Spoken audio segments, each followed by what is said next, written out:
confidence derived through the action of leading. My guest this week on my podcast, the Impact Driven Leader Podcast, available wherever you listen to podcasts or YouTube. If you're watching there, glad you're here. We talk about comparison in leading. Emily Jansen has a phrase called comparasitis.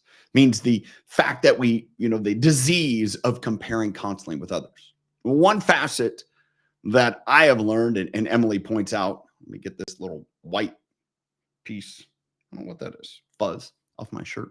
One thing Emily shares is that when we compete with others, it's hard to lead them. Or if we focus on competing, it's really hard to focus on leading.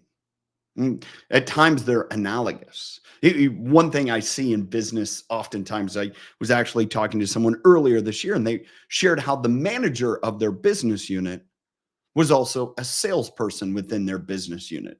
So the manager was competing with the other salespeople. I said, "Oh, that's a problem.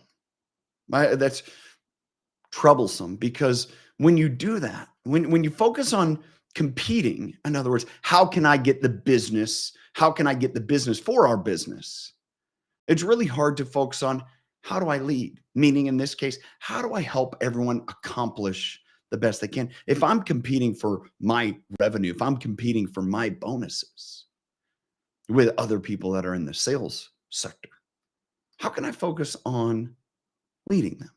If I'm worried about making sure my clients and collectively the business's clients are fulfilled, taken care of, served, but I'm competing with other people in my business unit, how am I effectively leading?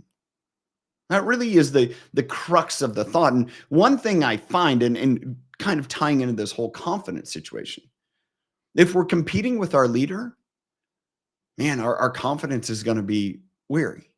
Because a lot of times our leader is the one that is able to instill confidence in us. We have confidence in ourselves, but the belief they can speak into us or the encouragement through failure and mistakes and whatever else, it's really hard when they're competing with us.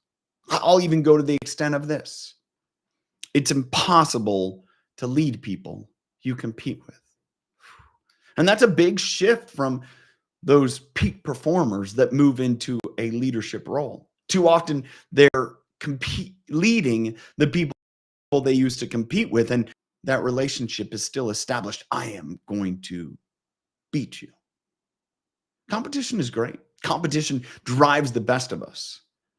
But if we're too busy competing that we can't focus on leading, who's going to lead? My thought of the day is this. If we're too busy competing, we won't be able to focus on leading. And I think a big piece is to understand, how do I lead? Well, first thing I need to do is stop competing. Now, I need to compete externally, but not internally, not with those who I lead. Thanks for being here. Hope you got value from today.